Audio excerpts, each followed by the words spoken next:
Hello, everybody, and welcome to another edition of the Uski and Herbie Show.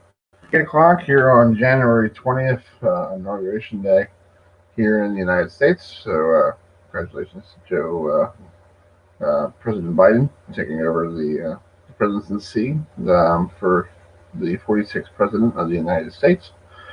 We do have a big show planned for you this evening.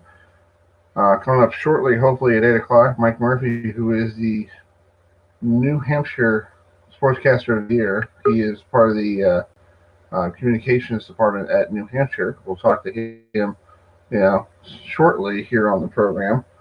I think he just logged on right now, so let's get Mike on the program here.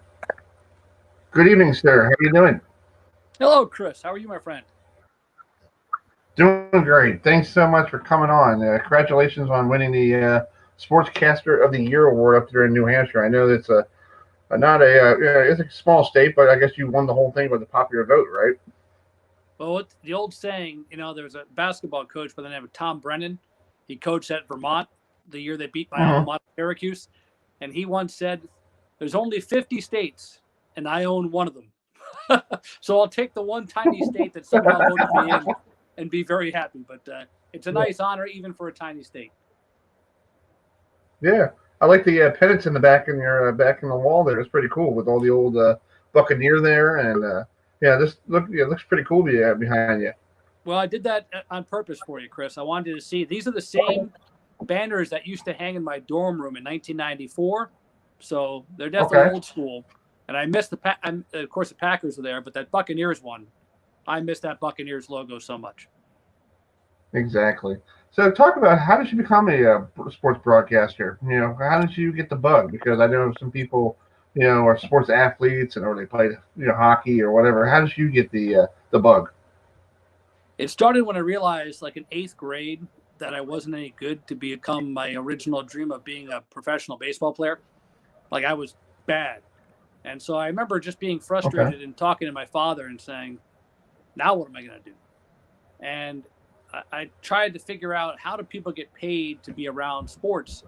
And he was the one who suggested, you watch a lot of games, the guys who are describing the action, they're getting paid to be there. And that's when it hit me. Wow, I could get paid to talk about sports. And so I immediately started researching the people who I saw most often.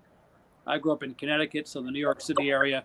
So whatever Bob Costas was on, or Marv Albert was doing New York sports, Chris, and whatever. The more people I would see, the more frequently I'd see they were Syracuse guys.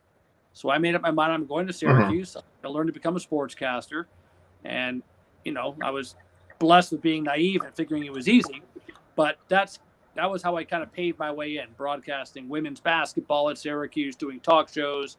And the first job I ever got out of college was doing morning sports at a radio station in tiny little Concord, New Hampshire, a state I had never been in before, but I've since never left. And it's been this is my 26th year of being in New Hampshire doing various jobs. And as you can see from the title you put up here so nicely, broadcasting isn't even number one on my list anymore. It's most fun, but it's only a small part of what I do. And I'm just fortunate I'm still able to do it. Yeah, you do a lot of stuff with the football team and also with the skiing. I think that's hard to do. Is there game notes for skiing? Fortunately, not many. Well, football was my way in. Funny enough, Chris, because I was a radio broadcaster for the football team for 12 years. So I got to know Coach Mack. And then an opening occurred on the athletic communications side. And I took the job, but that got me off the air. I stopped broadcasting football in 2010. And that's how I'd come to meet you, going to media days in Baltimore and doing the notes and setting up interviews, which I love as well. Like I love helping other people broadcast when we're on regional networks or ESPNs. Recently, I've gotten back into some football broadcasts because we have the local deal with NBC Sports Boston. So I've been able to do some color commentary these last few years with Brendan Glasheen. And it's been nice to get back into football broadcasts. I really like it. It's a lot more work. You have to really beef up on the other team sometimes.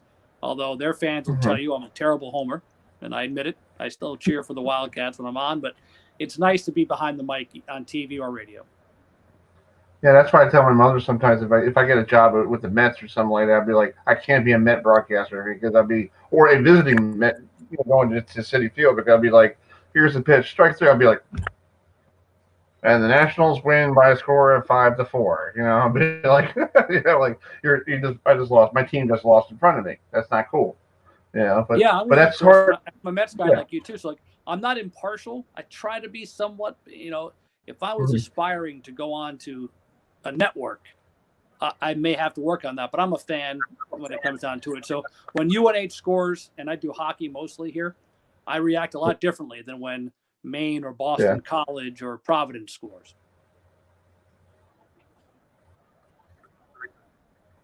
Right. Yeah. Because that's your team. You're getting paid to broadcast that team, and you have to be the homer. You got to sound like Joe Angel down here. Used to be here in Baltimore. You got to sound home run Chris Davis. You can't go and that's gone. You got to be more of excitement. That's why when I grew up listening to the broadcasters, Bob Murphy in the summertime and Chris Schenkel during the winter, because Chris Schenkel used to do bowling on TV, and the way he held the microphone and how he presented himself, to me, I feel like that's a way to go to people and go, hi, I'm here to talk to you, and be a friend and be somebody. Like, I had somebody tell me, when he listened to me one time, it seems like you're sitting right next to me, saying, this is what we're doing today. I was like, wow. I was like, I guess I got that voice. Yeah, well, you mentioning cool. Bob Murphy instantly reminded me of my youth. Bob Murphy, Ralph Kiner, Tim McCarver, those were the Mets announcers I grew up with. And I have always associated them with the team. And you forgive your local announcers more than other people do, because it's that familiarity that I think there's a lot of people, and I won't say a lot, but there's enough people I know at UNH who say nice things to me all the time, but I think it's because they know me, as opposed to, geez, he's a really good broadcaster. Like, they don't know. There's a million broadcasters better than I am, but becoming that voice they're familiar with, it becomes part of who they are. And if they associate me with the school, that's a real tribute to me, and it's something I'm very proud of. Yeah. What is is there like a shining moment, shining moment that you're always going to remember, broadcasting, if you retire tomorrow? Because I know there's one for me. I did it in 2014. I'll tell you in a minute. Do you have one of those things like, if I retire tomorrow, I was so glad I was there to call that game? It was actually a weekend. If I talk about my whole career, it was a weekend because I was still doing baseball at the time. I was working for the New Hampshire Fisher Cats, which is the Toronto Blue Jays minor league team. And they just won. This is my first year. Baseball team had just moved to New Hampshire, 2004. And I was in Binghamton, New York. The Fisher Cats beat the Binghamton Mets to clinch the Eastern Division. And they were going to the championship series. I got in my car and drove to New Jersey, where the next day I was doing color for UNH football at Rutgers. And the Wildcats beat Rutgers the week after Rutgers won at Michigan State. And so I was on this unbelievable high where there were fireworks after the game, because it was opening game for Rutgers and they were stunned they lost, but they still had all these fireworks. So only New Hampshire fans were there. Chip Kelly was the offensive coordinator. Ricky Santos was the new quarterback. David Ball was the wide receiver before he broke Jerry Rice's record. And I drove back to New Hampshire listening to the WFAN overnight show, and all these callers, Rutgers fans, talking about UNH football. It all happened one weekend. So I know it's not one particular moment, so I'm curious about yours, but that really stuck out to me, that I could be part of two huge monumental wins for two different franchises in this tiny state the same weekend in 2004. Yeah. Well, mine was a arena football team. It was the Baltimore Mariners. They just came back after a year or whatever, off and whatever, and it was the title game down in North Carolina. And I drove down to Fayetteville with my friends, or I was on the bus with the team, and it was like the last minute play. And the guys for the Mariners threw a touchdown pass to win the game, for the Mariners to win the championship. And I think I jumped so high in the air like Mike Albee, I was like, touchdown, and like, Mariners won. And I was getting excited, and I was like, let's just pack up. And somehow I thought about the Raider guy. Let's pack and get your big butt out of here. Let's go. Yeah. And after the show, the game was over, I had people coming up to me afterwards going, wow, you were so in that broadcast. People back home in Baltimore was like wondering if you're going to blow a blood vessel. I was like, well, I leaped in the midair, like, Mike Albee, and that was to me. It was like, but I kept getting people later in the week going, "Thank you so much for broadcasting that game," because I couldn't make it. You made me feel like I was there. So that Yeah, to me was as like, you tell wow. that story, Chris, you remind me of being down in Delaware, UNH football, and I was mostly color commentary. Jim Janot, who's a 23-time sportscaster of the year in New Hampshire, he would typically miss one weekend a year for another event. And I went down to Delaware, the defending national champions at the time. So this was the year was 2000. So I think Delaware had won the 99 championship. UNH is down 31-3 late in the third quarter, rallied to come back and win in overtime. It was Coach McDonald's second year. The quarterback was Ryan Day. And it was pretty amazing, Oh, wow. pretty amazing game to do play-by-play for that game. And somebody had told me years later, both his sons played at UNH. He said, we were gathered in the living room, all on one knee when it came time for that game-winning field goal, praying. And I'm like, wow, there was no TV. Like you're saying, Chris, I was the one who was able to bring that to them. So you jarred that memory out of me. Yeah, and it's like the memory you always say to yourself, okay, I guess if I retire and get a job at McDonald's or whatever, that's going to be something, I'm always going to cherish and, just say, hey, I was part of it, and I have a video, I have the audio, and I still, sometimes I play and I go, that's pretty good. Yeah, yeah, not bad. That's great. Yeah, but, yeah, that's cool. Yeah, everybody I know, it seems like they come to Syracuse. Syracuse is great, broadcasting school. Bob Costas and, what's his name? The guy also fills in for NBC, who just came from ESPN, helped with Notre Dame football. Mike Tirico. Yeah, Mike Tirico, and yeah. It's just, did you ever ran into those people? Did you meet anybody that you like? Now you sit up and when you're there and you're watching TV, going, "Hey, he was in college with me." Hey. Yeah, I mean, pretty much anybody you see on TV is more famous than I am, and I was blessed to know them for the short time I did. So Dave Pash he does the NBA now and college basketball. Okay. He works with Bill Walton a lot, but does Arizona Cardinals football. He was a senior when I was a freshman. Mike Tirico, of course, would come back and speak at Syracuse. If people watch the NFL Red Zone channel, Andrew Siciliano is younger than I am. He does an unbelievable job every Sunday of keeping things moving if you watch all the Red Zone. So there are a ton of people I see on TV at big-time levels. So I'm like, oh, yeah, I remember him. He probably doesn't remember me. But it was actually nice. When I got this award recently, Matt Park, who's the voice of Syracuse, who I knew when he worked for the Binghamton Mets. That story I told you earlier. I was working for the Fisher Cats. He was in Binghamton. He actually included my Twitter handle with all the amazing Syracuse people who also won in their respective states, including Hall of Fame, I think, Dick Stockton. And that was kind of a humbling moment to be fondly included among the greats, if only because I was one of 50. But it felt good to be back with my my Syracuse brethren for that day. That's cool. Well, I guess in June you'll hit on down to Winston-Salem to pick up the award, and I guess that's a big national convention, and I guess a lot of cool people are going to be there. I guess it's a good way to pick people's brains and get to know other stuff in the business. It is. It's been many years since I've gone, Chris. I haven't won very frequently, and I want to shout out Dave Gorin.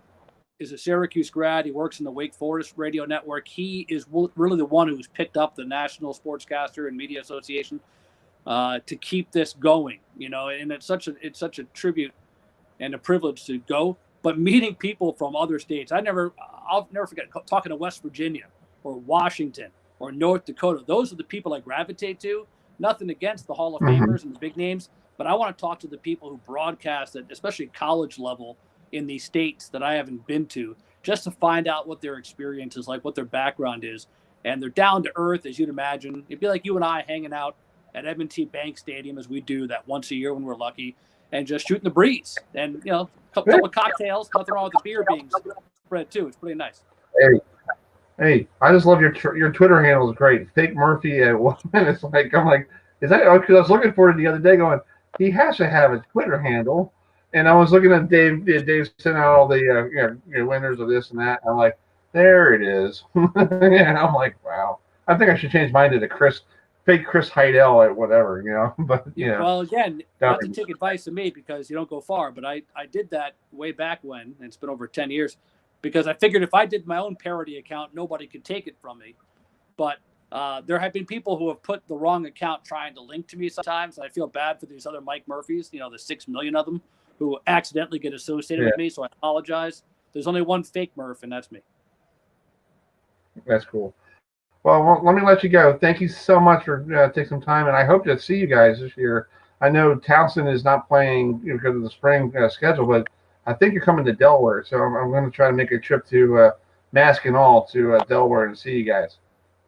Chris, I hope so. And you've been threatening for many years to make the trek up to New Hampshire, so you let me know if this is the year to finally. I should. I was thinking about that. The 13-hour bus trip. I'm like, I went to Charlotte. How about just get on the bus? Yeah. Well, Coach Mack will roll out the red carpet for you if you did make it up there. Oh, I know. We had him on 2 weeks ago before the national championship, and it's funny, like you were talking about Ryan Day. No one mentioned the UNH side of things. Like ESPN. Yeah, it's like, come on, folks. There is a different side instead of he's an Ohio State and an Urban Meyer guy. He went to New Hampshire and Coach Mack taught him. Yeah, he's from there. He's born and raised in New Hampshire. He learned under Coach Mack. He married the daughter of a famous Division II basketball coach at Southern New Hampshire University. Believe me, Ryan Day is New Hampshire through and through. Nice. That's awesome. Well, enjoy the rest of your week and stay warm because I know you guys are getting cold up there. So stay warm and keep the football field nice and iced for the football teams in February and March. Sounds good. March 6th, opening day against Albany. I hope it's 10 below. Let's go Wildcats. Exactly. All right, buddy. Thank you so much. All right, see you. Bye. All right, folks. That's Mike Murphy, a Sportscaster of the Year up in New Hampshire. And we did have James Henderson just logged in. Hopefully he'll log back in. There he is. Yeah, we'll talk some Wolfpack basketball right now with James. Hi, James. How you doing? What's up, man? How you doing? Doing great. Thanks for coming on. I saw you on the teleconference call a couple of weeks ago on Zoom. I was like, I haven't had this guy in a couple of years. I remember you came on the radio side for a little bit. So I did. How you doing?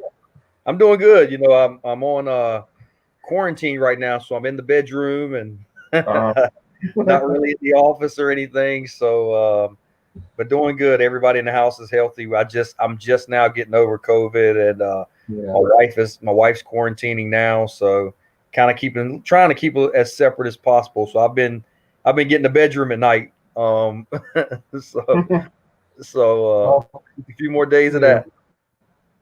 Well, let's talk about the ACC. Wacky schedule for basketball. It seems like every day you get an email from the ACC communications like this game is canceled and NC State has to play Clemson Part 2, or they have to go to Duke, or how difficult for you to cover a team when you don't know what's going on with COVID? Man, it's real tough. Right now, for instance, with NC State, we cover basketball, men and women, and both programs are paused right now, right? Like both programs aren't playing games. And so it's tough. You kind of wait each, a couple days before each due date or next game just to see if a game's going to be played. I know, for instance, NC State announced on Monday they were not playing their midweek game against Virginia. And then obviously this weekend they've got North Carolina on Saturday. I still don't know if they're playing that game. So it's just been kind of one of those deals where you just try and take it as a wait and see approach, I think, for really all of the teams. And I don't know how they're going to decide who makes the NCAA tournament, all those things. I think it's going to be really difficult to do because so many teams have missed games. I know NC State's now going in, I think, having missed 4 ACC games so far. So it's a tough process. I feel like they, with the ACC, and also you see a lot of other leagues like the CAA, we do the CAA and the ACC, they're like dropping down like flies. Like I was supposed to have a guy from Charleston on, and they're like, you guys paused, and they were supposed to play William and Mary over the weekend. So I'm like, what do we talk about? There's nothing really to talk about. I was talking about the pause and COVID, and it's the same story. Yeah, I mean, and that's kind of it. I think the thing with State now is they've had this is their second pause. So the hope is maybe if they can get out of this one, they're at the point where they can just play, right? Like, because, you get that break where if you can ever get to the point, you hate to say it, to where all of your players have had COVID or had to deal with it, you've got a 3 or 4 month window to where you can kind of play if you can. And I think with State now coming out of their second pause, that's maybe where they're at. Yeah. Well, like you were just saying about the ACC tournament, it's going to be weird. Like you're going to have a team that's probably like 1-6 or 2-4. Mm-hmm. Well, it's like with the Big Ten. Maryland is 2-3 overall, and then you got Penn State 0-3. It's like, okay, who's going to be picking who? Yeah, I don't know what you do. For instance, I was watching North Carolina play Wake Forest tonight, and I mean both of those teams are one's played 5 games, one's played 6. I saw Florida State the other day. I think they played 3. So, it's just I don't know if they're going to be able to make up a lot of these games. It's funny you mentioned that because I remember early in the summer, I don't know if you remember, several of the ACC coaches talked about making everybody eligible for the NCAA tournament.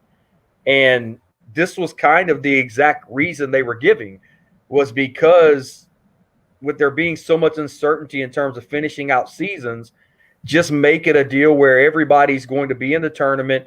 You play as many games as you can.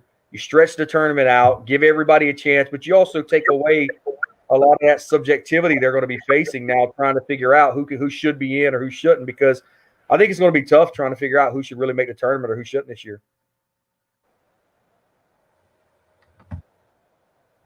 Yeah, well, I think I saw something on ESPN the other day. Like Indiana in 1942 only had 13 games. Right. So you might have a team that had only played 13 games to playing 20 games. Right. That's like college football. We just got done with Ohio State with 6 games and Clemson had 12 games. Yeah, that's crazy. Yeah, and so it's tough. Nuts. I mean, yeah, it's tough. Like because I think you can see there's a competitive advantage. I think to only having played 6 games, right? I mean, there's an advantage to that. You risk less injury. I mean, if you're pretty much gifted into that event without playing 6 more games, I mean, you look at Clemson, for instance, they had several players who were knocked out for various games or for the rest of the season because they played a 10, 11, 12-game schedule. So I think that's where the subjectivity comes in and what makes it a little difficult in trying to separate these teams. Yeah.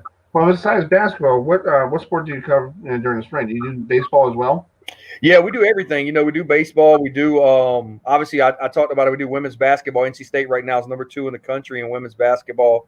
Football will have spring practice, so we'll do a lot of football stuff also. It just depends on to the level with COVID. We really don't know what type of availability. I know some of your other guests have probably mentioned it in the past. I mean, availability now is just completely different on the media side than it's ever been. I mean, we're pretty much relegated to Zoom calls and those types of interactions to where there's no more really going to practices and different things like that. It's funny you mentioned that because I was talking with the SID from NC State basketball about the Carolina game this week, and he asked, he's talking about how the seats were limited in terms of media availability. And I just kind of asked him, I'm like, well, really, at the end of the day, what's the point? Like you're going to just sit in the stadium and you can't interview anybody afterwards. Everything's done over Zoom. They keep you away from the court. So it's almost like, what's the point of making the drive into dealing with all that, right? And that's just kind of how it's happened. And I'm interested on the media side to figure out or see how colleges handle this once the pandemic's over. Like some of them may just say, let's continue to do this because for their coaches and players, it's relatively easier. Right, exactly. And the way they set the chairs up, it looks like one of those, like it used to be in a row. Now it's like, okay, and they have their names on it. It's like back in the old days, they didn't even have their name on it. It was like, just sit there after the guy comes in, Right. Like, crazy. Yeah, I just feel like with this whole COVID thing, like you just said, I haven't gone to any games since last March because I have a girlfriend I'm living with my girlfriend has a bad immune system, and I don't want to get her sick if I go to a game. And like you said, they're going to put us up in upper deck, away from everybody. And it's like, why waste my gas? I can just stay home and do the Zoom call after the game. Exactly. Yeah. I mean, I don't really see the point in it. Like I said, I mean, knock on wood, me and my family, we've been lucky to where we made it this far and just now came in contact with COVID, but everybody's healthy. And so, we're pretty blessed with that. But yeah, it's dangerous, and you're right. It almost reaches a point of is it worth the risk of traveling to go watch a game in a stadium where you just Zoom from the press box seat? I mean, what's the point at the end of the day? Right. And plus now, like you and I are, I know you're probably a bigger publication than I am. You probably get the special, get a pass and go. Me, I'm like, they tell you, like, sorry, we can't get you a pass, but here's the link for you. Like, why waste my time? It's like with the ACC championship game. I normally come down to Charlotte, spend time with my friend, do the game, and come home and all that stuff. This year, I just told Kevin Best, I'm like, just send me the link. I'm not coming down.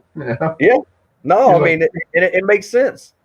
It makes sense. I've got writers who still want to go cover games, and I let them go. I sent a writer down to NC State's bowl game this year in Jacksonville, and was it Jacksonville? They played Kentucky, and I'm sitting here thinking, day of the game, I'm like, what was the point in this? He's going to drive. He's driving from Raleigh to Jacksonville, Florida, to just sit there, watch the game in the press box, and then turn around and leave. Right. It's like, but he wanted to do it. And, with us not having a lot of traveling this year, obviously we had the budget to where I could do it. So we did it. But you're right. At the end of the day, I don't really know what you're gaining from covering games in person right now. Yeah, exactly. Well, I hope you feel better. I hope everybody there in your house is getting better. I hope we'll see some basketball next week. Maybe we'll find out Monday on the Zoom call what's going on, that ACC Zoom call. But, right. Well, good luck this weekend. Hopefully, if there is a game with North Carolina, that's going to be a great game because you guys played them, beginning of the ACC schedule? Yeah, that was, I think, State's first win of the ACC schedule. They were able to beat them at home, and so get a chance to maybe sweep UNC. Obviously, for NC State fans, that's a big deal if they can do that this year. And then that'll be really good for Coach Keats, who has CA ties. He was with NC Wilmington, and he brought them, to a good school until they brought somebody else in and didn't do a good job. Yeah, they've got Takeo there now, who was, he was on staff with Kevin, and he's there. He's a first-year head coach at UNCW. I think he's going to do a good job there. Exactly. Well, they just lost 2 straight to Towson here because Towson, like everybody else, is playing makeup games. So they're playing games like Monday, Wednesday, Thursday, Friday, Saturday, Sunday. It's like that's unheard of for basketball in college. That's like the NBA. Right. So yeah, it's good for them in. Yeah. Well, I hope to get you on before the ACC men's tournament, if we have a men's tournament, and we'll preview NC State and see how they do. Let's do it. Sounds good. All right, man. Have a great rest of your evening, and I hope you get well soon. Thanks, brother. Take care now. All right. Talk to you soon. Bye. All right. That's James Henderson, who is the works for North Carolina in-state this evening. If you want to vote right now, go online. We are trying to cover the bowl game, the ACC, the championship weekend for the NFL.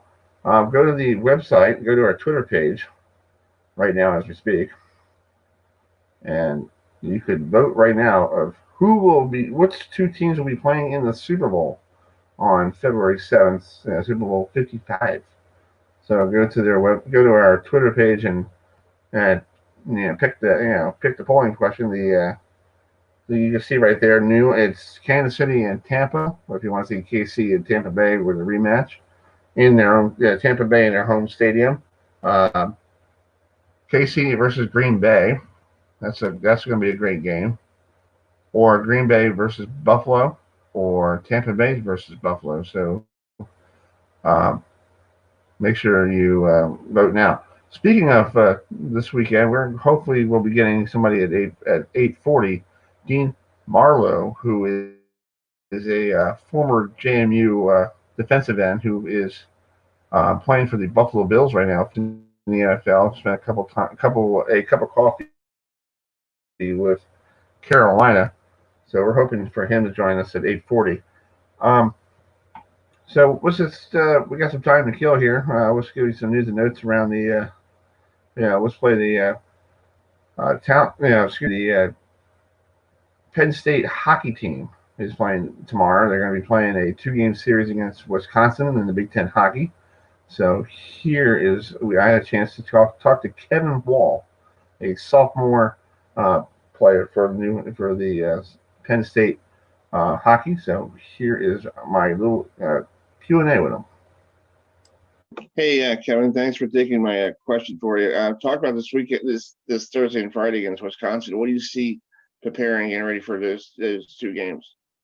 Yeah, obviously, playing them early on the year, I think we're a different team than when we played them, and I think they are as well. So I think, we just got to keep to what we're doing right now. I think we had 2 really good wins this past weekend, and I think we still have yet to play our best hockey, and I think everyone in the room knows that. So, we're going to have a good week of practice and harp on some things and get better at some other stuff. And I think that if we just keep playing the way we're playing and just pucks on net and get guys to the front of the net, I think we're going to see a lot of good chances and some good results. All right, folks, that's Penn State men's hockey 2-game series against Wisconsin tomorrow afternoon up there in State College. Let's talk college basketball. Maryland last night was in Michigan and taking on the number 7 ranked Michigan Wolverines, and it wasn't pretty for Maryland fans.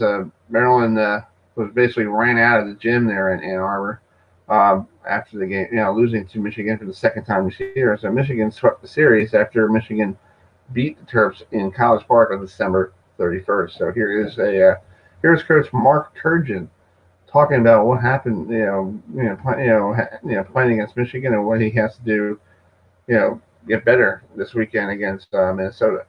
Give them credit. They were dialed in and pressured us out of everything, and we weren't tough enough to fight through that and take what the defense gives you. So it's frustrating night, but you got to give them a lot of credit. They're really, really good.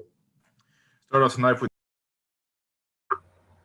Yeah, they were just good. It wasn't any DeJuan Howard got rolling. Now here after he's in his second season in Michigan. So anyway, so that's what happened in college basketball. And then last night, Syracuse beat Miami in Syracuse, 83-57. Let's play a quick highlight from that. This one big time. A season high in points for Girard and Boeheim with 23 apiece in an 83-57 victory for the Syracuse Orange tonight.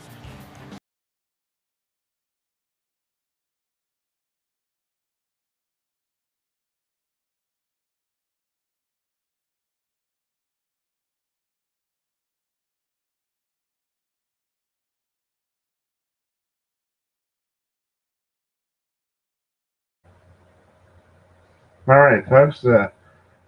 Thanks for the folks there at the ACC giving us the opportunities for that clip.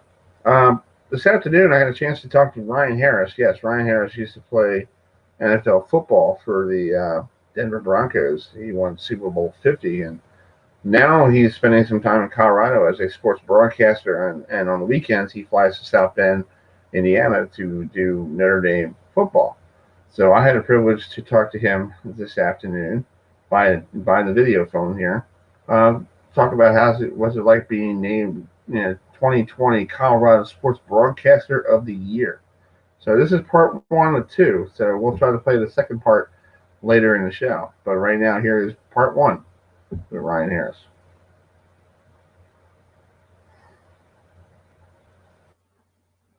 Hello, everybody, and welcome to a very special interview. Ryan Harris, who covers Notre Dame football, but he is actually this year he won the Colorado Sportscaster of the Year award from the National Broadcasters Association. So, Ryan, thanks for joining us. Just talk about winning that award. What does that mean for you? Because you used to play football, and how did you start getting into broadcasting? Yeah. Thanks for having me, Chris. And, for me, it was an award I didn't really know about. and it's a reward that it's an award that is voted on by your peers. So that meant a lot to me that enough of the people nationwide who I know saw my name and cast a vote. So that was really cool. And it's also really cool as an African American to be the first African American to win this award in the state of Colorado in a year when we did sports and had such a massive social change. So I'm very grateful, and I'm appreciative of the award and what it means. That's cool. So, like I said, how did you start getting into broadcasting? Because I know your backstory. You used to play football for the Broncos, won Super Bowl 50, and did you get like that bug like Peyton Manning's doing and started making your little production companies and all that stuff? Or how did you get involved?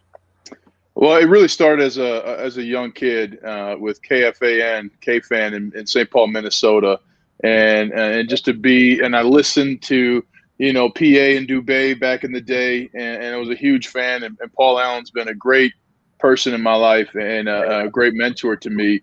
And you know, one of the things I looked at when I was leaving football, you know, one, what can I do with sweatpants on? And radio fits that, you know, but also, you know, I wanted to humanize and educate people about the game they love, you know, and to explain the difference between effort and discipline, to explain the different pieces that a player needs, to explain how a response like Drew Lock, the quarterback of the Broncos, you know, he said he felt comfortable this year in the offense. Well, he threw 16 touchdowns and 15 interceptions.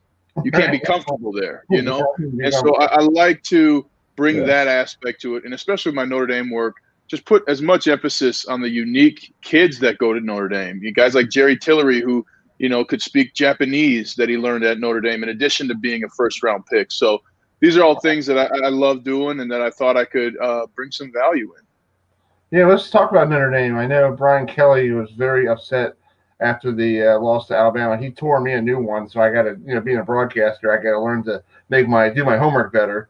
But, you know, just talk about that game against Alabama. It just seems like Alabama is just up here and everybody's down here.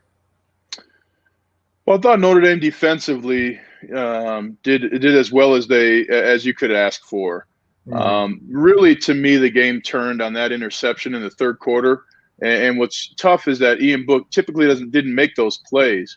And to just further look at, when you look at Coach Kelly's career at Notre Dame, one of the most successful, he's going to surpass next year Newt Rockne for most wins.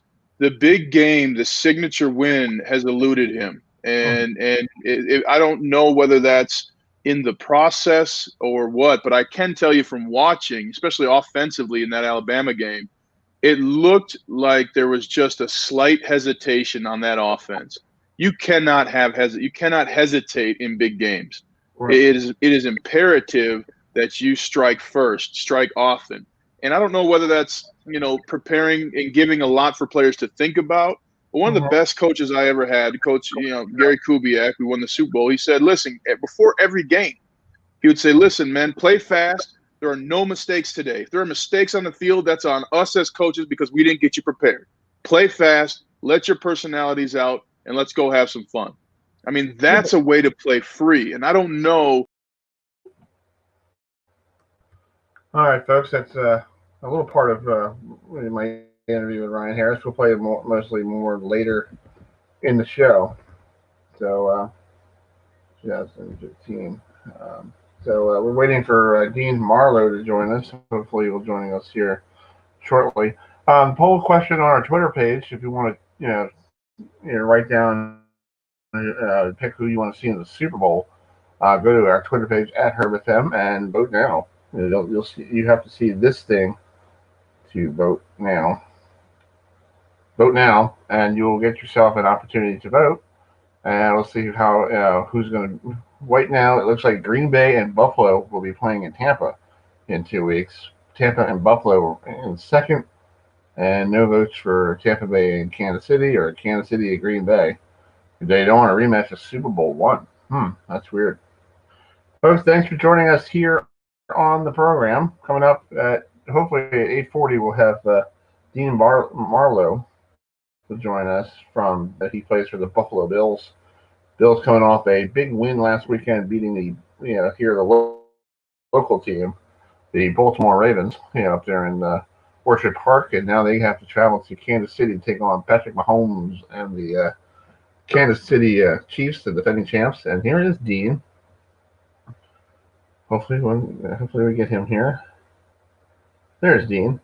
Let's get Dean on the program here. So, hi Dean, how you doing? Can you hear me?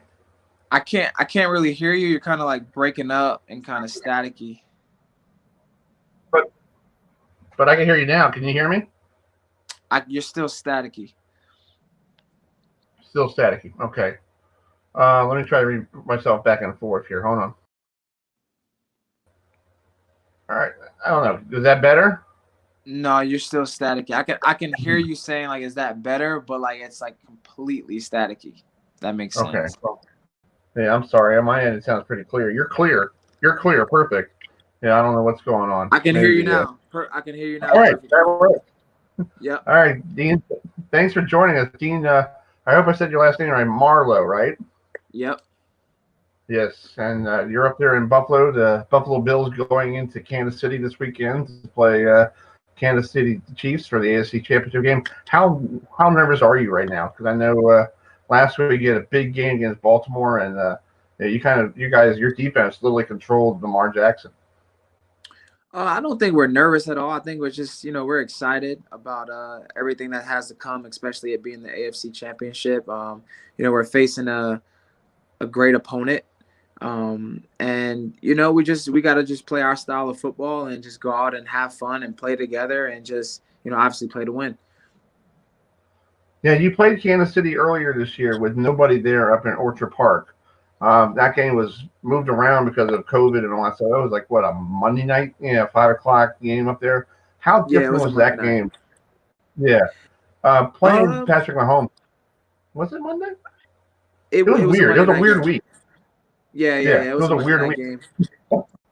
Yeah, because it was it was supposed to be a Thursday night game, and then we played that Tuesday prior against the Titans, so that game had to be pushed back to Monday night.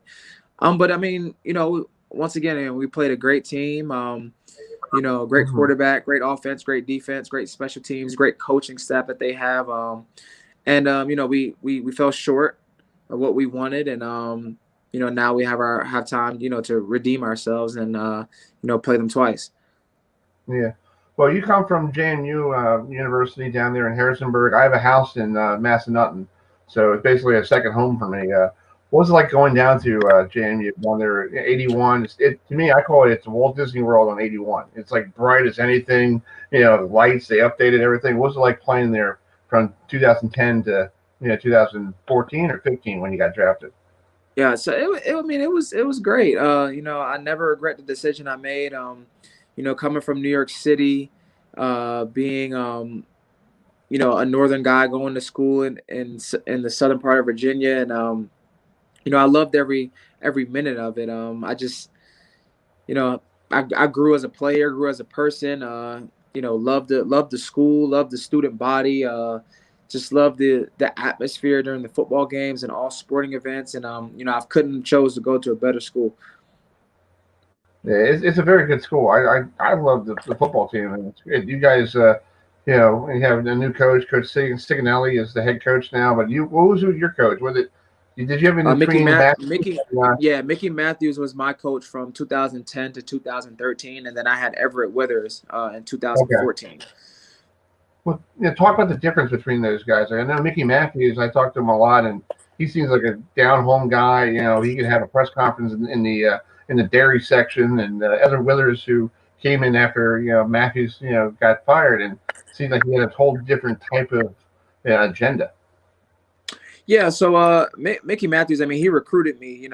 I was a tall, lanky, skinny kid from Queens, New York, and he found me, and I think he was from Texas, and he brought me in and told me that I had a lot of good things headed into my future. Great guy, very down to earth, very family oriented. He did everything for his players. Put us in the best position possible for us to be successful, just not only on the field, but off the field. and I wish I can still keep in contact with him, to this day, but I haven't at all. And then, when he got fired, it's a part of the business, and, in the Division I football, leagues and stuff like that, everything, just things happen. And when Everett Withers, came over, I met him, and he was coming from Ohio State. And, he kind of changed, the things, different culture, different just philosophies that we used. And, just every coach, every player, has their own thing that they do. And, everyone bought into what Everett Withers had going on. And, that year, I think we finished 9-4. Okay. And we lost to Liberty in the playoffs. I remember that. And, I still kept in contact, with Withers throughout my years in the league, because he actually coached for the Giants, their defensive backs, I think last year. And I think now he just got the job at FIU as a defensive coordinator. So, I still keep in contact with him, still talk to him here and there. But, both excellent coaches. Wanted their players to succeed, and just obviously not only on the field, but off the field as well. Yeah, that's cool. That's great. Yeah, it's always good to talk to somebody to help you out during your college days, and still you still have them to pick something off their brain. If you see something or they see something on TV, they call you like, "Hey, Dean, next time you got to be man to man with a guy, or don't bump into him, or all that stuff." Yeah, right. That's awesome. Yeah, I want to applaud you guys in Buffalo. You guys are having a great season up there. It seems like it's turning around. It feels like 1995 all over again with Jim Kelly and all those guys. And now it's the new Bills. And I want to wish you good luck on Sunday night, and hopefully you could go to the Super Bowl. Yes, that'll be great. I mean, what we're doing for the city of Buffalo is amazing. There isn't a better fan base, I believe, in the whole league, but then Bills Mafia. I mean, they've been ecstatic about the season we've had, the two home playoff games that we've had. I mean, we've had 6,700 fans there, and they sound like 67,000. It's been insane. The city's been going crazy. They love what we're doing, and we just have to keep doing this for them. Yeah. Real quick, the Bills Mafia, are they true, really nice people? Because they did something nice to Lamar Jackson and donated that money to his charity. And it's been all around here. They're awesome people. I mean, you're not gonna get people like that, really in this world that donate to Josh Allen's grandmother who passed to the hospital, over $1 million.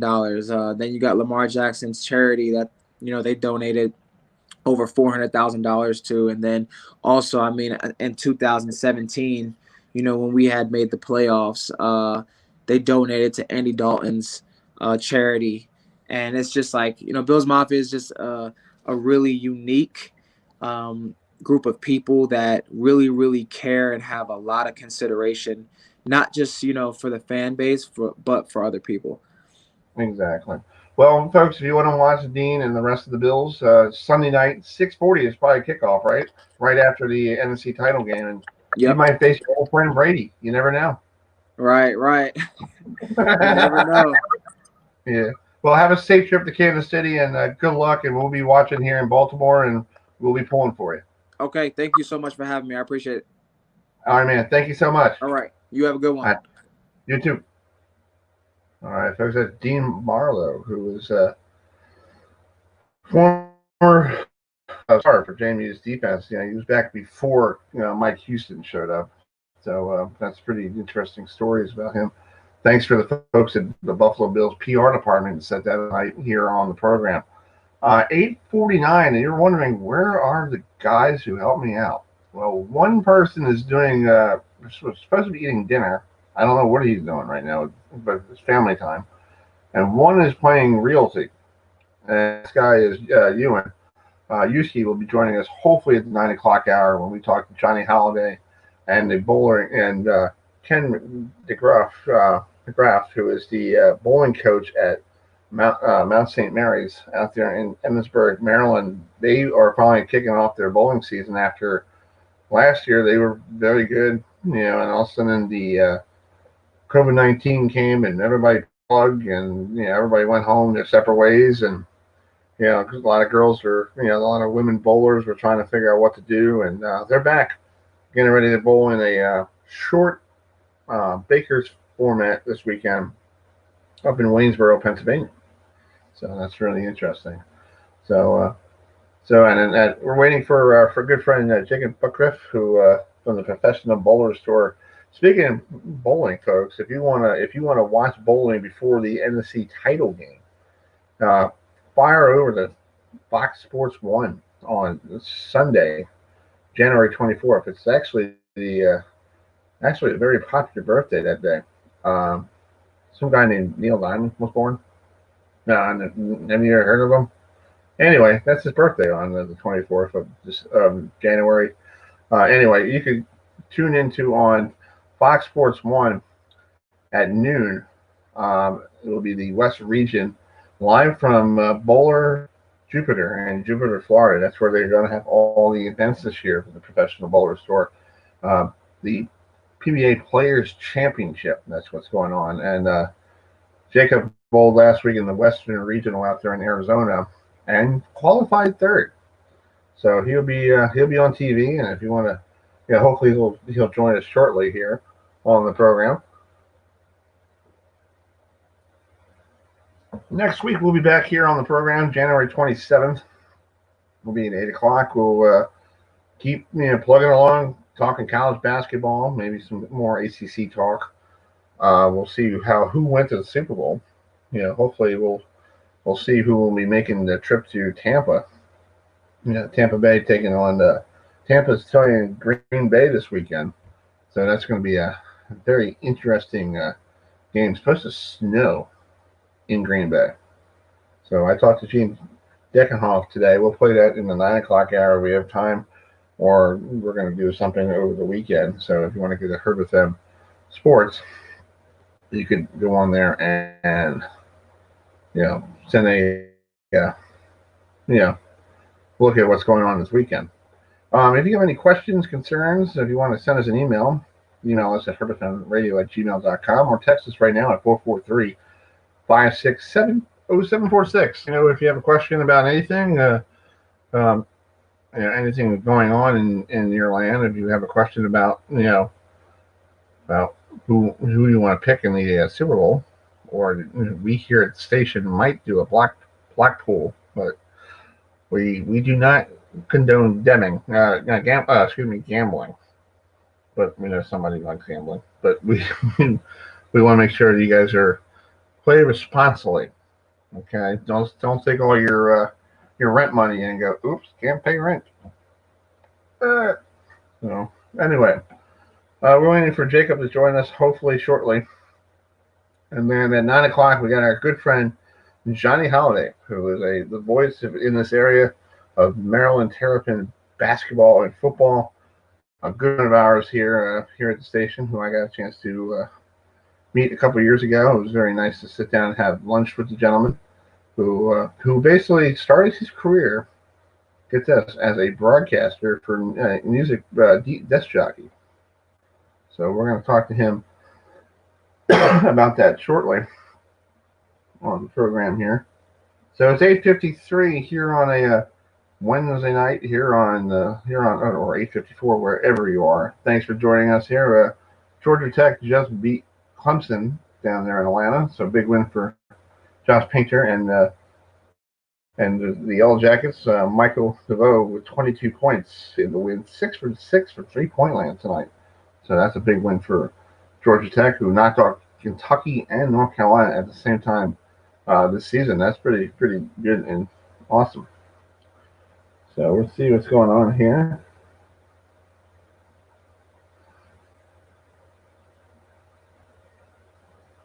So we are ready for Jakob here. Did he get his link? Did he get the link?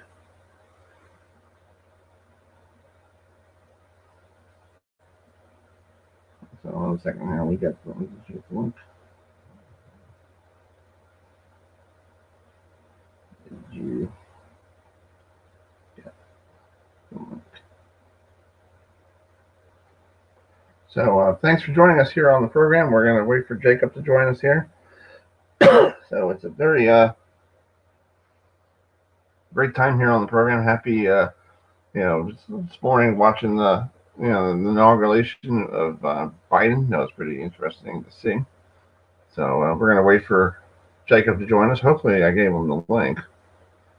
So, but in the meantime, we will get some music on here real quick.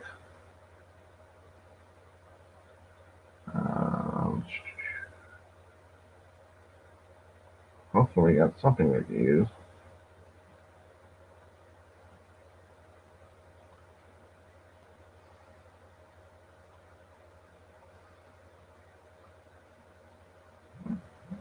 One second, see, we'll be right back.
All right, folks, welcome back to the program. We have our good friend Jakob Butturff. Hey, Jakob, how you doing? Happy New Year. How's everything there in your neck of woods? I just want to say sorry for the loss of your mother. How's everything going? Yeah, everything's going good. Obviously got the Players Championship this past weekend, and did pretty well. Got the TV show under my belt, so flying out Friday morning to Florida to go and win $250,000. Nice. Yeah, talk about this new format, because these people like me, I'm like, it's pretty cool. It's broken into regions. So you're in the Western region. So you go to on Sunday on Fox Sports 1 at 12 noon Eastern time, and it's just basically a normal step-ladder final, right? Right. So like out of the 5 regions, we were the only live show, and everything's gonna be ended up taping this week, and then the winner from each show will end up going to the main show. We'll end up going to the main show back to Jupiter, Florida, in late February. Okay, cool. All right, so that sounds like a neat thing they're doing there. So, did you see anybody you haven't bowled with before, and like just show up at one of the regionals, and you're like at the Western Division, you're like, I haven't seen you bowl in a while. Yeah, oh yeah. Like, I mean, for the Western region, like I told people that, a lot of guys out of the West Coast, not a lot of people know them because we had like all of our tour events back east, but there's a lot of talent out here. A guy that bowled really well was PJ Haggerty. A lot of people don't know who he is in today's game, but PJ was actually a 2-time All-American at Fresno State back in college, and he was a very successful college bowler in the mid 2000s. So I knew he was gonna be up on the top of the list among competitors, along with David Haynes, Landon Carnati, a couple local guys here that bowled pretty well over the 28 games. So you just never know. Like on top of all the PBA or like all the stars that, they expect Tobulga. Like, a lot of people were shocked seeing Jason Belmonte not even cash in the tournament. Yeah, I saw that too. I was looking at the who finished what. I'm like, wow, he didn't even cash. And is that hard for somebody to come over from he has to travel 24 hours pretty much to Arizona or wherever we're bowling, and I feel like that's a disadvantage for him because he has to get himself acclimated to the clock. Yeah, I think it's definitely frustrating. Well, and I find I thought it was hard to believe at first that Jason told me after he got done, he actually flew back the next day back home, and I just thought it was crazy because of the fact that we still got all the tournaments that are coming up in February as well. So he's going to be going back home, and I know they have to quarantine once they get back to Australia. The other Australian, Sam Cooley, is actually staying at my house for the next couple months to bowl all the tournaments. Wow, that's pretty cool. So you have somebody there to keep you company, so you don't no wild parties. Exactly. Definitely. Yeah. Well, talk about going down to Jupiter, Florida. Everything this year is going to be in one spot for the PBA because they're trying to do like a bubble thing. Like last summer, they did that with the the strike derby and all that stuff. It worked really well. I think it's great that they're trying to make that one place for everybody to be in. Yeah, so we were down there for the tour finals back in July, and so they're going over the COVID restrictions, trying to make sure that we're safe and in the bowling environment, like we're not allowing fans. So it definitely gets pretty quiet when we're bowling on TV set, something we weren't used to up until last March, and it definitely.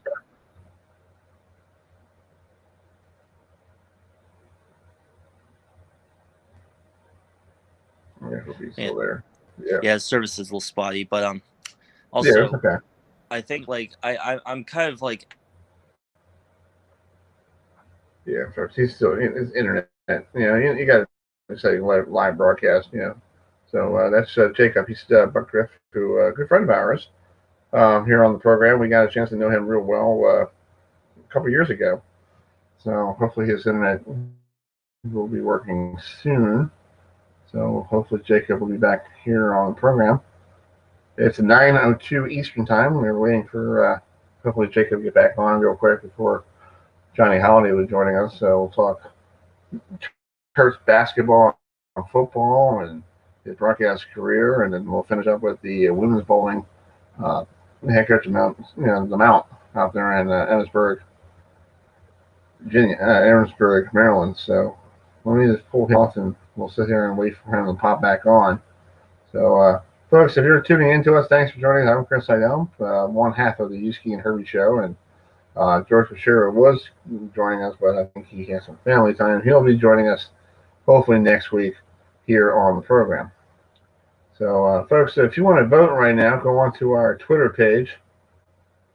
Let's go down here to our Twitter page. Go to which two teams would you like to see in the Super Bowl on February 7th? Go now to our page at HerbFM and on Twitter and send us a tweet. And we'll probably get Jakob on next week, probably because of the internet spotty down there. Yeah.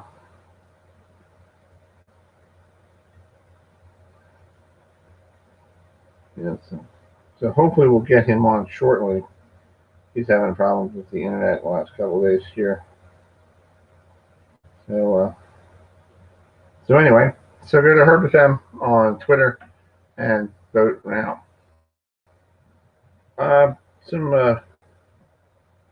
Let's see who else is somebody new here. Is it working? All right, try.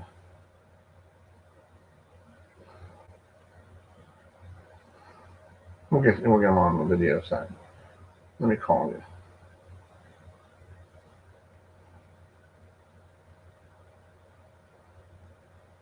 So hold on a second. Let's get back to the. We'll play some continuing some music here. So hold on.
All right. All right, folks. Welcome back to the program here. We got the voice of Maryland basketball and football with us, Johnny Holliday, joining us via phone. We're doing the old ESPN thing, with the picture up and with the name on the bottom there, Johnny. So,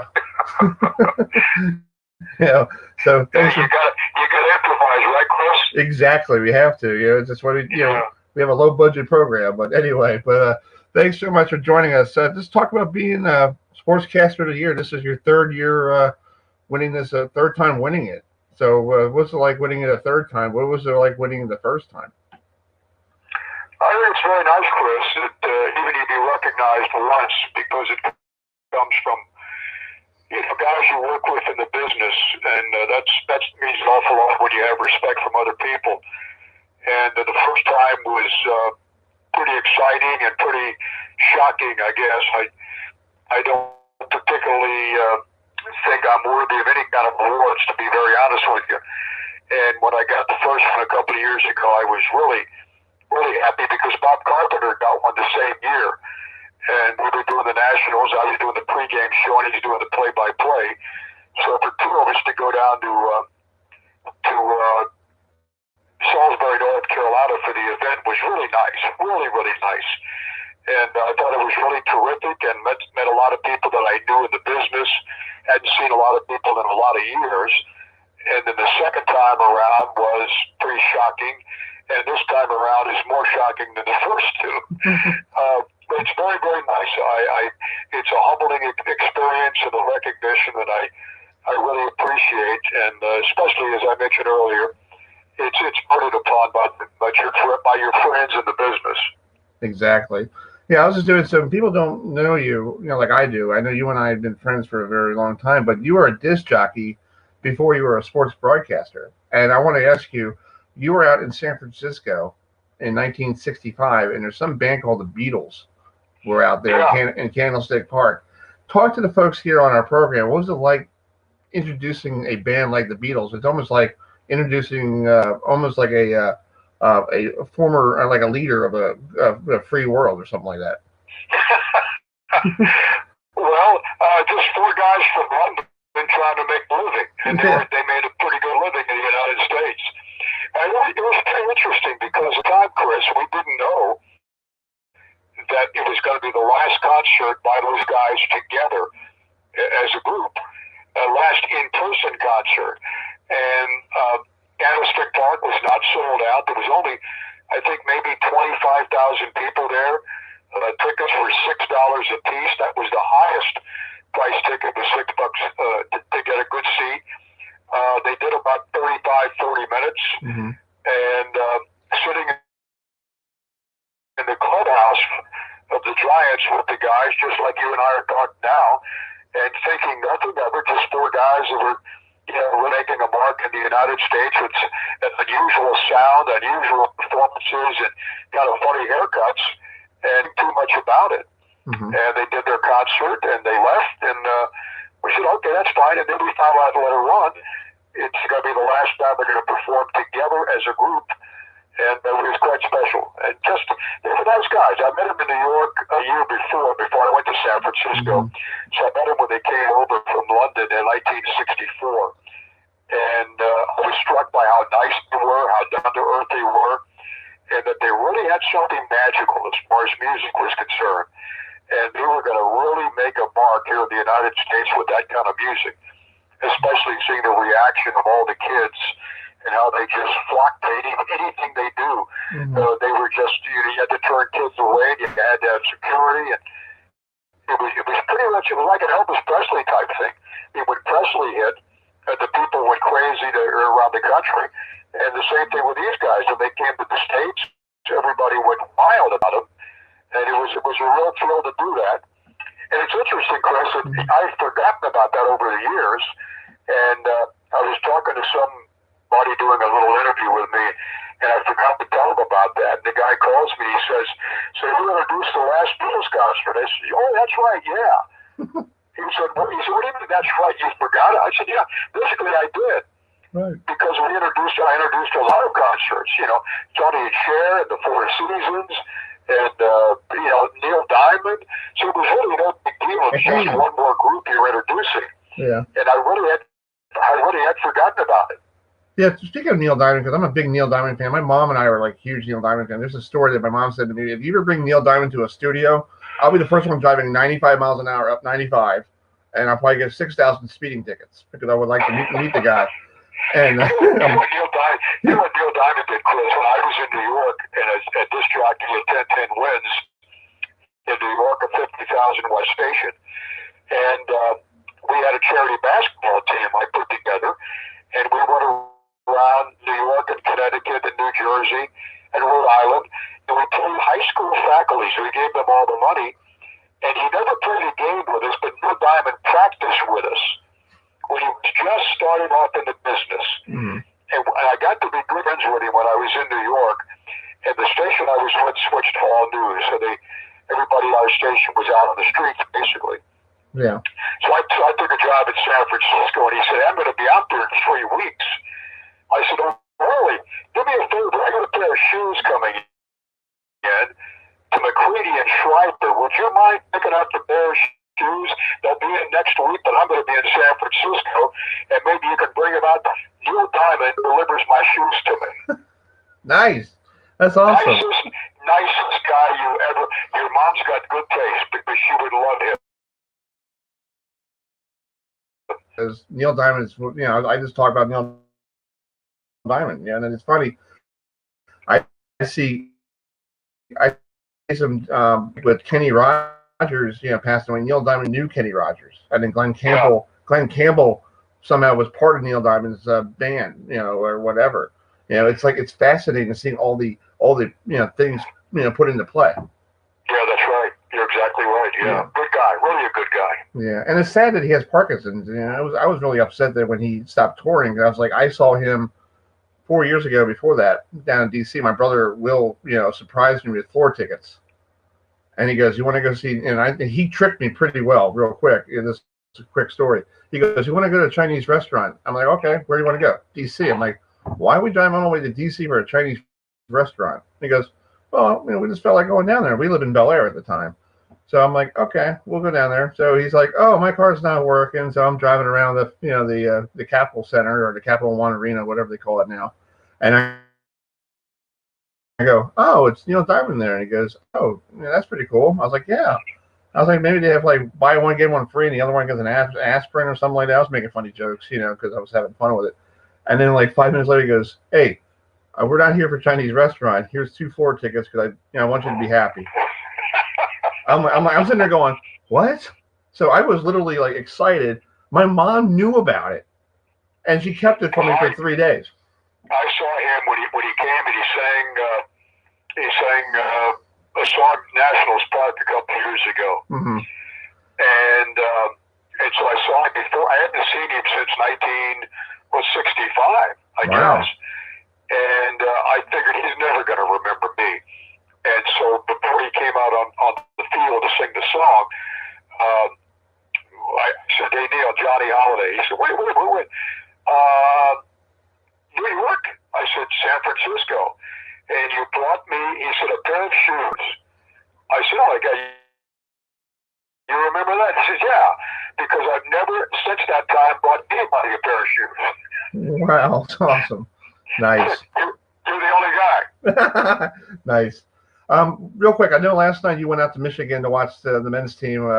They're struggling right now. What do they got to do to turn everything around? Because I know the Big Ten is, a very good conference, and I just feel like with all this COVID going around, I think a lot of people are on the same page, or somebody's not doing what. Well, I think it's quite obvious this is not the same team as last year. You don't have any Jalen Smith. You don't have any Anthony Cowan. So you're basically missing a true point guard, and you're missing a true center. And if Maryland fans remember, which I'm sure they probably don't, that last year in the NBA draft, the only guy to come out early, a big guy, a big center, was Jalen Smith. Nobody else from the Big Ten lost a center that came out early like Jalen did. That's a big, big loss. Michigan is a very tough place to play. They're number 7 for a reason. And if you don't play your absolute best they did. Yeah. And I think the biggest, maybe not problem, but I think one of the biggest challenges this team has, Chris, is sometimes there's a tendency to get really down if you get behind early and you dig yourself a hole. Last night it was 8-0. It was 17-4. Then you're down by 20 at halftime. And you start the second half and they get the ball, they hit a 3. Now you're down by 23. And you can see the body language drop enormously. Wow. And you can't do that. Now they've beaten 2 top 15 teams in Wisconsin and Illinois. And you beat them on the road. Consistency is killing this team. They're just not consistent.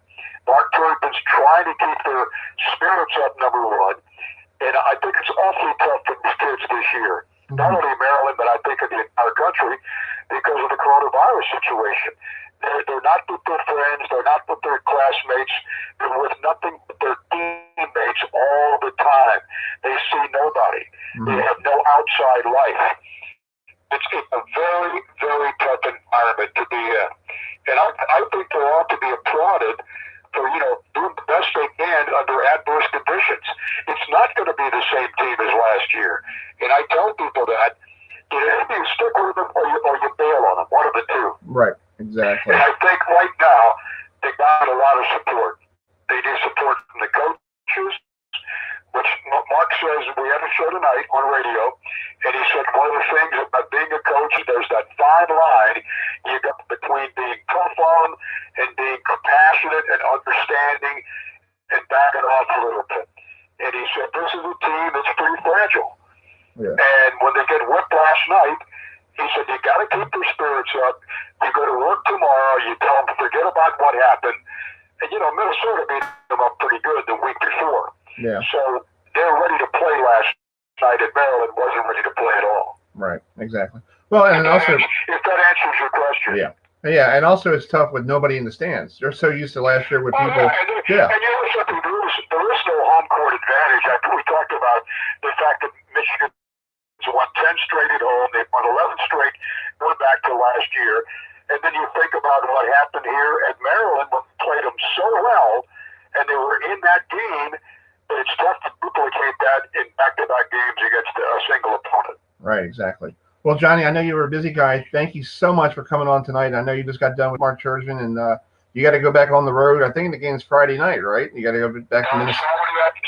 Once again, Saturday you go to Minnesota. Right. Now you face a team that beat Michigan in their last game. They got a 6-foot center, and it's going to be another challenge. But, I always go into a game, Chris, saying these guys are going to surprise you. They're going to pull their tails off.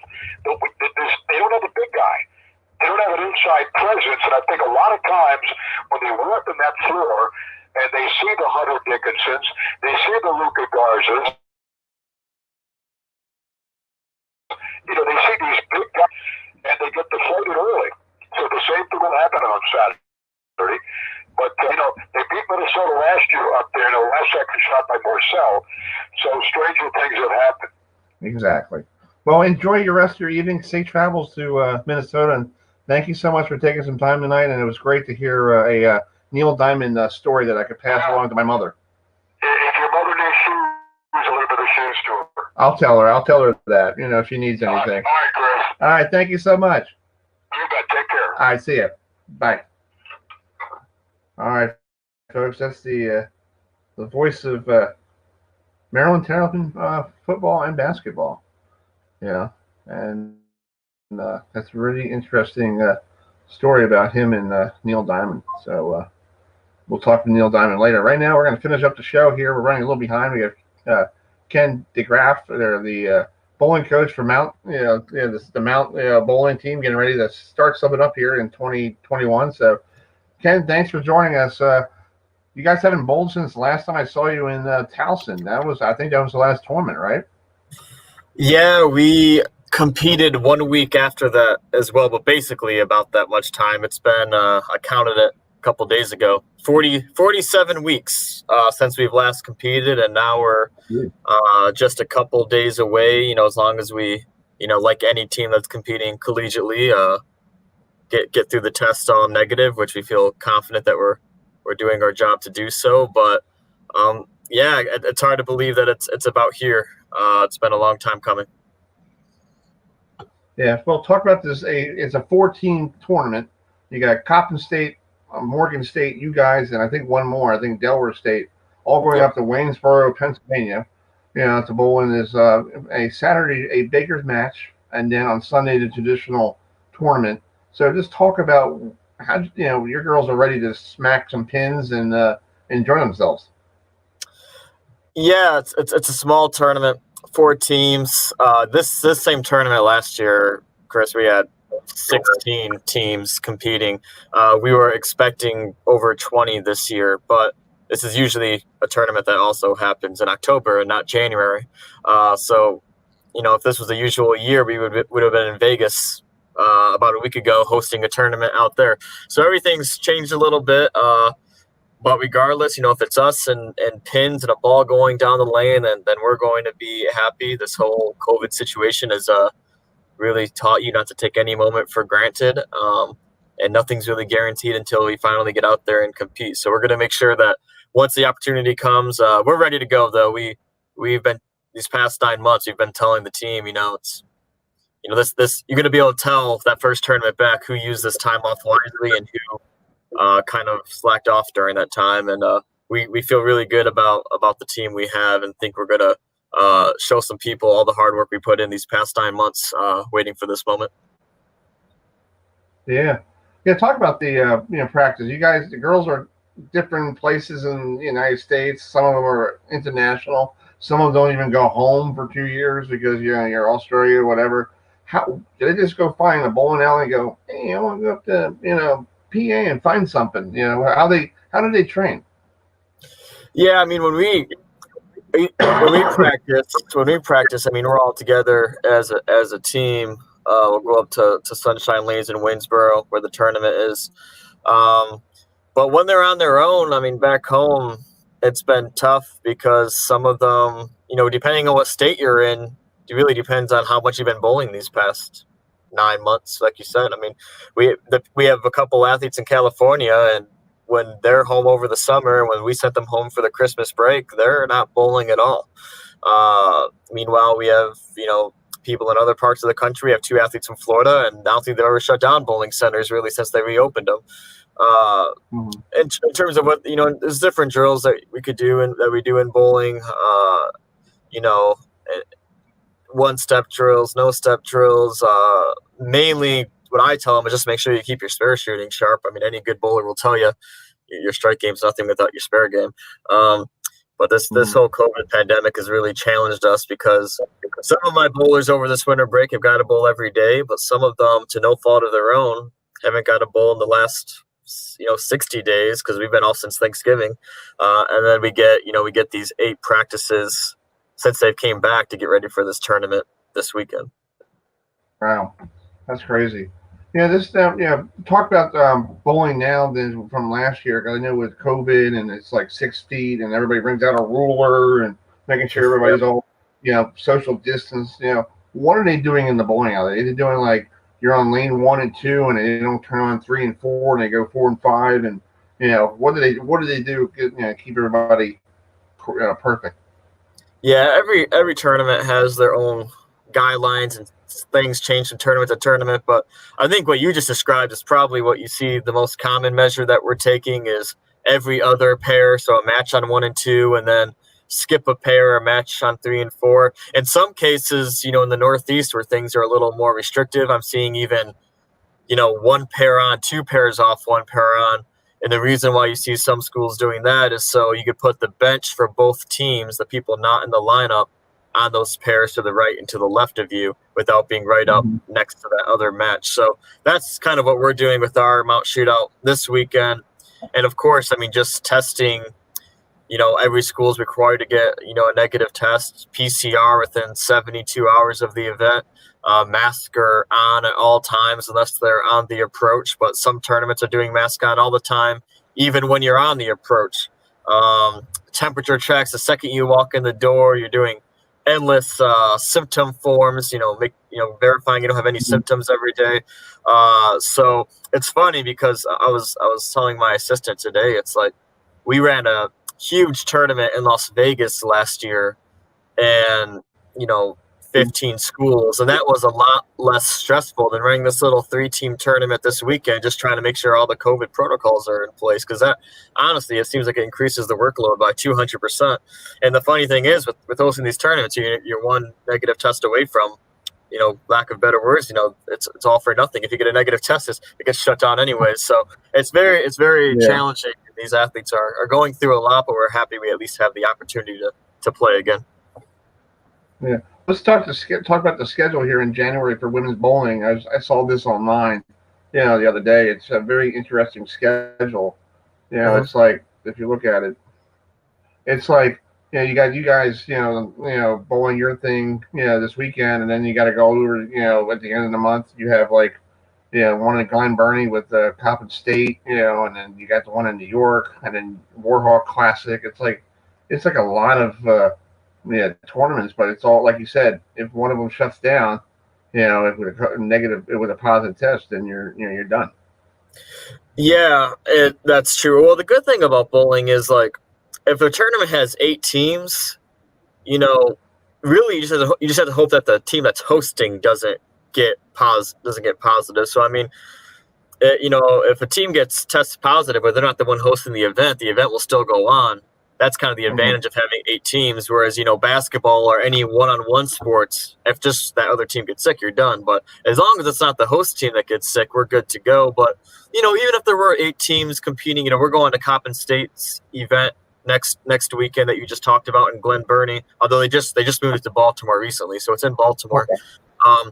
And I'm not trying to wish bad luck on Coppin State. So if Shawnita sees this, I promise I'm not doing that. But if Coppin State got sick, we could still also probably contact one of those schools and say, well, we'll open up our bowling center, or you open up your bowling center. We can make something work this week. So that is the advantage, unlike some other sports where, basketball, you set one date with one opponent, and if one of those 2 teams gets sick, it's over.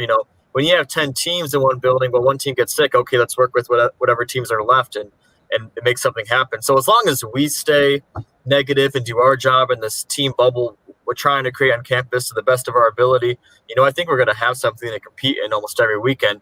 We just probably won't know what that's going to look like till the day of. That's true. Well, Coach Ken, thank you so much for coming on tonight. Yeah, we had a good time with Johnny Holliday. He was telling us a Neil Diamond story, because I love Neil Diamond. My mother loves Neil Diamond. He was telling me a story. It was a great story that my mom would enjoy to hear that one. Yeah, so I hope you enjoyed that. And thanks for coming on. We'll talk to you throughout the season, and good luck this weekend. And we'll talk to you hopefully before middle of February and see how's everything going. Absolutely. Thanks, Chris. All right, man. Thank you so much. All right, folks. That's Coach Degraff there from the Mount, and we're finally done here. So thanks everybody for joining us. Thanks to Johnny Holliday, Dean Marlowe from the Buffalo Bills, and also Ryan Harris. In the meantime, yes, folks, we're gonna bring this guy on. Yeah, we have So